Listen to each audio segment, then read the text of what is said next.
ये मेंस 2015 का क्वेश्चन है जिसमें बहुत सारे आइडेंटिकल बीड्स जो है एक वायर में हमने रखे हुए हैं और वो वायर जो है वो स्मूथ है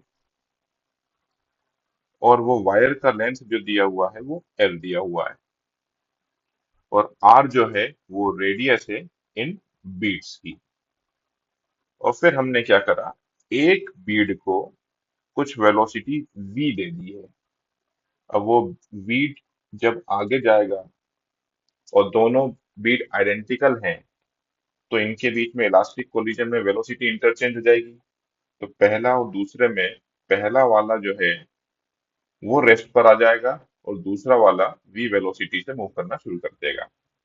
मतलब इसकी वेलोसिटी इसको मिल गई, देख लीजिए, और इसकी वेलोसिटी जो जीरो थी वो इसको मिल गई।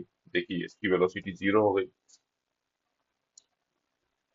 तो हमें बताना है कि इस पर कितना फोर्स एक्सर्ट होगा काफी समय के बाद में।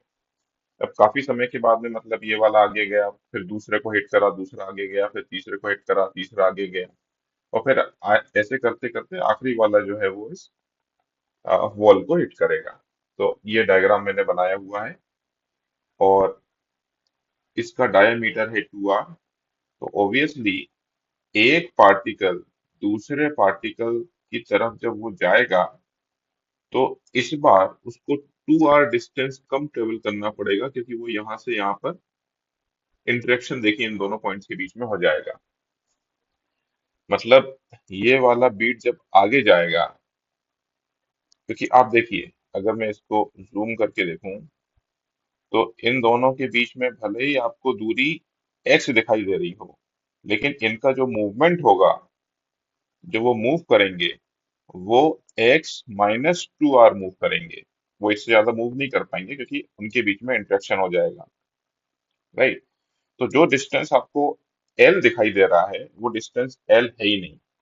एक्चुअली में जो आपका डिस्टेंस ट्रेवल होगा वो l-2r इंटू n होगा, क्योंकि ऐसे n आइडेंटिकल बीट्स लगे हुए हैं और हर एक का रेडियस कितना है, r।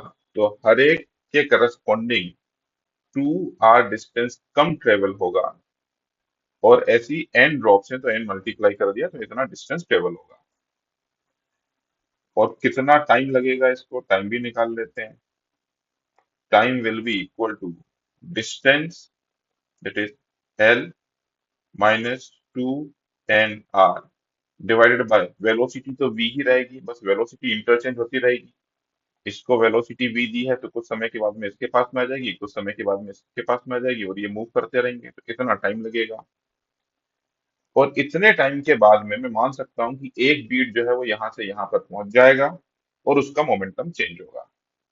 तो what is change in momentum? Change in momentum will be twice mv, क्योंकि पहले वो इस तरफ जा रहा था mv से, फिर बाद में इस तरफ आ रहा है mv से, तो change in momentum will be twice mv। और डिवाइडेड बाय टाइम, कितने टाइम में होगा, l minus twice n r divided by v।